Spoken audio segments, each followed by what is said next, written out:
bati twongeye kubasuhuza mwebwe inshuti z'akadasohoka za Sky TV Show, kanizere ko mumeze neza kandi ko buri kimwe cyose kiri kugenda neza cyane. So guys, abaciyemo iminsi myinshi cyane cyangwa se igihe n'aba-updating cyangwa se ngo bahereze amakuru yizewe cyangwa se amakuru abarimo aragenda atangwa cyangwa se asohoka ku munsi ku wundi cyangwa se amakuru abarimo aragenda acicikana hano ku ino mihanda. So rero nkanjye nka Sky again bagarutse kugira ngo twongeye tugaruke mu bitangazamakuru byagiye bisohora amakuru agiye atandukanye, ariko nanone twongeye tureba kuri ino nkuru ya Deejay TOXXYK cyangwa se aho uyu munsi urubanza rwa TOXXYK rwaje kuba rwasubikwa. So rero ndagira ngo byibuze wowe unkunda cyangwa se wowe unkurikiye cyangwa se wowe ushaka kujya wumva ama update nkuko mba ngenda nko updating umunsi ku wundi, kubanza ugakora subscribe kuri ino YouTube yanyu, ubundi tukajya dukomeza kugenda tubana mu biganiro bigiye bitandukanye. So guys, kuyabunyereke ku nkunda nuko ubanza kuba byibuze supportinga iyi channel yanyu kugira ngo ujye uba uwa mbere mu kubabona ibiganiro bigiye bitandukanye tugenda tubategurira umunsi kundi, kugira ngo utazaza ucikwa n'ama update Sky TV Show igenda iba updatinga umunsi ku wundi. So rero hari inkuru nyinshi cyane tugiye kuba twakinjamo, rero nizimbije mu magambo ka basi mbanze ndanditsweho gatoya, ubundi tugaruke turebe se ubundi ibirimo biragenda bivugwa hirya no hino, ase ni ibiki twigeze twinjamo tugende tumenya se ubundi ibi bintu ni ibiki. So rero nucikwe n'aya ma update turanditsweho gatoya, ubundi tugaruke n'amakuru yacu y'uyu munsi.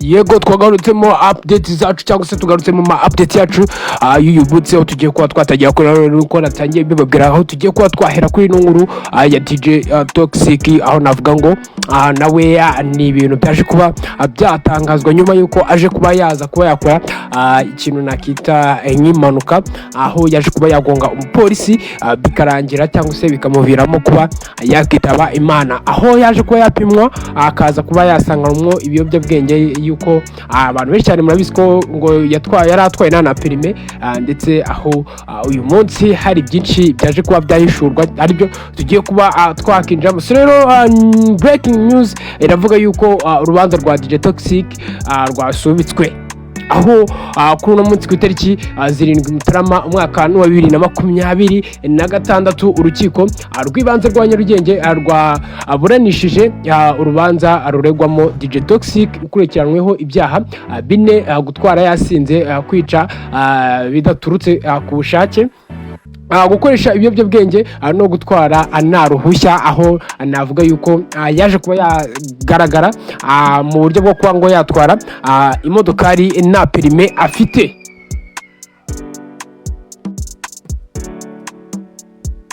Iyi nkuru ikomeza ivuga yuko ahagana saa 3:51 urukiko rwahamagaye Deejay TOXXYK abazwa imyirondoro, hanyuma urukiko rwamumenyesheje ko akurikiranweho ibyaha 4, ariko Deejay TOXXYK yahise amenyesha inteko iburanisha ko atiteguye kuburana.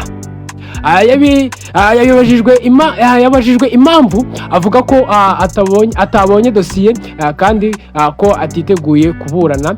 Deejay TOXXYK yari yunganiwe n'abanyamategeko babiri, nabo bashimangiye ko babonye dosiye ku itariki 6 Mutarama umwaka wa 2026. Ubwo bivuze yuko baberetse dosiye ku munsi w'ejo, deja uyu munsi bakaza kuba baburana. So rero bo berekana yuko batari biteguye kubera ko dosiye batinze kuba bayimenyeshwa bundi ku buryo babona igihe cyo kwitegura urubanza.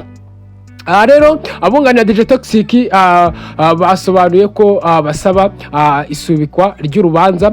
Umwe mu bunganira Deejay TOXXYK yasobanuye ko ubushinjacyaha butigeze bumenyesha Deejay TOXXYK dosiye ngo amenye ibyaha akurikiranweho.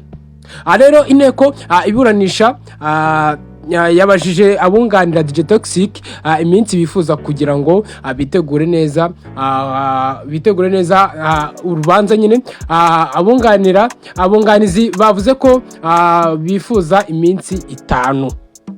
So rero ahagana saa 3:55 ubushinjacyaha bwahawe umwanya. Ubushinjacyaha bwavuze ko uwunganirwa afite uburenganzira budahungabanwa yifashishije itegeko nshinga avuga ko ubushinjacyaha avuga ko buhagarariye inyungu za rubanda kandi na Deejay TOXXYK ari mu bashakirwa ubutabera. Rero ubushinjacyaha bwamenyesheje urukiko ko rwasubikwa ariko ntihazabeho izindi mpamvu. Nyuma yo kumva impande zombi urukiko rwavuze ko urubanza rusubitswe noneho rukazaburanishwa ku itariki 14 Mutarama umwaka wa 2026. Hazaba ari kwa gatatu saa 3 za mu gitondo. Urukiko inkuru ikomeza ivuga yuko urukiko rwibukije ko nta yindi mpamvu izatangwa kuri uwo munsi. Akaba ari urubanza rwa Deejay TOXXYK cyangwa se akaba ari uko byari byifashe ko munsi aho byari byitezwe yuko hari buze kugaragara kuburana kwa TOXXYK. Bamwe wenda bakaba bari biteze yuko hari ibyo bari buze wenda kuba bakumva cyangwa se bari buze kuba bareba se ibiri buze kuva mu rubanza rw'uyu munsi. Nibihe rero nibwo haje kuba hagaragara yuko ibi bintu betaye buze kuza gushoboka uyu munsi kubera ko habayeho kuba hatinda aho kugaragaraho kwa dosiye iregwamo Deejay TOXXYK. So rero katwihute cyane turebe kuri another update. Indi nkuru ni inkuru irimo iravuga yuko umuraperi Papa cyangwa se uwo bita Deep Father cyangwa se uwo musanzwe mumenyereye nka Papa cyangwa aho navuga ngo ni hitmaker cyangwa se umuraperi twege tuvuga yuko ari we muraperi muri iki gihugu ukundwa n'igitsina gore. So rero umuraperi Papa cyangwa yifatanyije n'umuhanzi Yampano mu bihe bikomeye ari kunyuramo nyuma yo guhishura ko yamaze gutandukana n'umukunzi we. So rero nyuma y'iminsi mike aho Yampano yakunze ko yabicamo amarenga avuga yuko bishoboka ko wa mukobwa wagaragaranye nawe mu mavideo y'urukozasoni bari mu rukundo aho birimo biravugwa yuko yaba yaratandukanye nawe. So rero uyu muhanzi Yampano yaje kuba yabishimangira cyangwa se abishyiraho akadomo aza kuba yabyemera ndetse aranabyerura avuga yuko we nawe n'ura mukobwa nta mubano bagifitanye. So rero ku munsi w'ejo nibwo Yampano yahamirije isimbi ko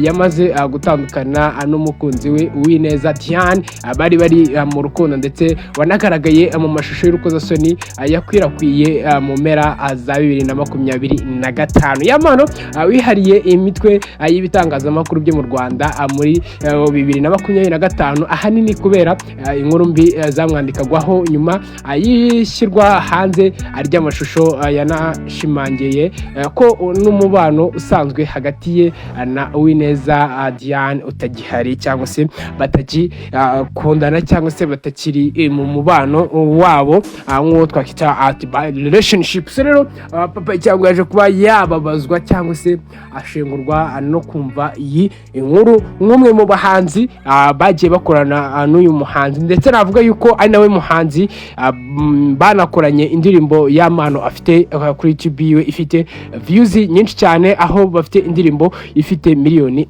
cyangwa se yarebwe na 5 miliyoni ndetse zinarenga.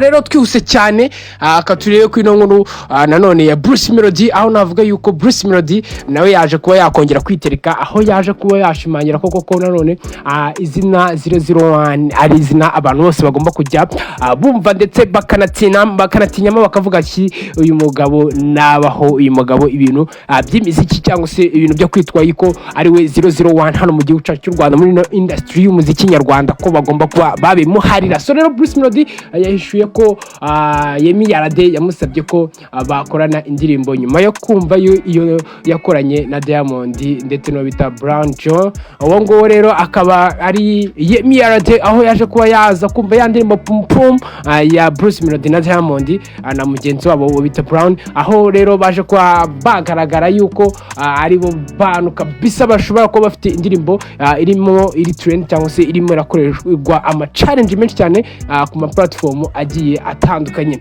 Rero yabigarutseho mu kiganiro The Versus, aho yari mu kiganiro The Versus gikorwa na Nzeyimana kuri RBA, ahamya ko nyuma yuko asohoye indirimbo Pum Pum yakoranye na Diamond ndetse no bita Brown John, aho rero yabonye ubutumwa bwa Yimye amusaba ko bakorana indirimbo.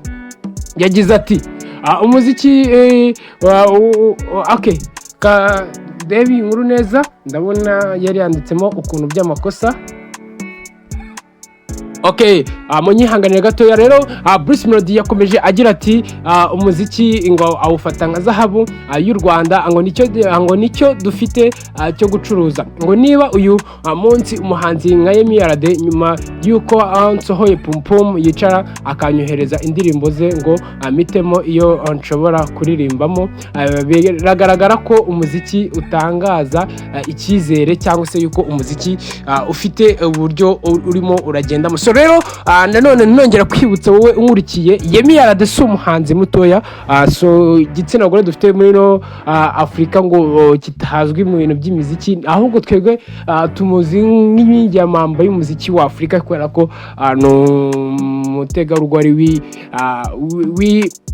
wirwanyeho ndetse navuga ngo wabashe kuba yakorera izina afite ubu ngubu nka Yimye cyangwa se nko kuba tumuzi nka Yimye, aho navuga yuko afite izina rigari cyane, yuko natatinya kuvuga yuko ari mu bagore nka batatu cyangwa se nka babiri ba mbere muri ino Afrika baba star cyangwa se bafite amazina akomeye mu muziki. So rero nibwo yaje kuba ngo yakohereza Bruce Melody indirimbo ziwe zigiye zitandukanye, ngo byashoka ko zari mu ndirimbo ateganya nawe kuba yasohora. Rero bikaza kuba byaza kuba byagaragara arimo arasaba Bruce Melody amubwira ni se byibuze wowe iyo washobora kuba waririmbamo ese niyihe, ngo basi tuyikore mix cyangwa se dushake n'uburyo twayikorera projet yayo. So rero uwo ni Yimye, aho navuga yuko arimo arasaba cyane cyangwa se atakamba cyane kuri Bruce Melody amubwira ni mbabarira ume featuring. So rero icyo ni ikintu navuga ngo kiza cyane ku muziki nyarwanda, cyangwa se ni ikintu kiba kirimo cyatanga icyizere cyuko abahanzi cyangwa se umuziki nyarwanda ufite icyerekezo cyangwa se ufite aho uri kuva cyangwa se naho uri kujya. Turebye mu myaka yagiye hita cyangwa se turebye n'ubu ukuntu umuziki nyarwanda uhagaze, umuziki uhagaze neza kandi urimo uratanga icyizere cyuko abawukora cyangwa se abazanawujyamo bose ari ikintu kizabagirira akamaro ndetse bakagira n'icyo bamarira sosiyete nyarwanda. So rero njye turimo updating na Sky mwenyewe, it's your Pablo Papita Pachino Makano Tigre Scope Pisto, it's your pack and shop of the Pagan Boy na Dashina the Vanilla Queen, it's your shop where the Sky Miss Move izindi update nakagaruka. Njyewe Sky tuba twabanye, nizere ko utibagiye ko wakora subscribe kuri channel ya kuyango ujuba uwa mbere mu ko wabona ama update agiye atandukanye. Njyewe urimo updating na Sky mwenyewe, katorana mu zindi update. Ciao ciao.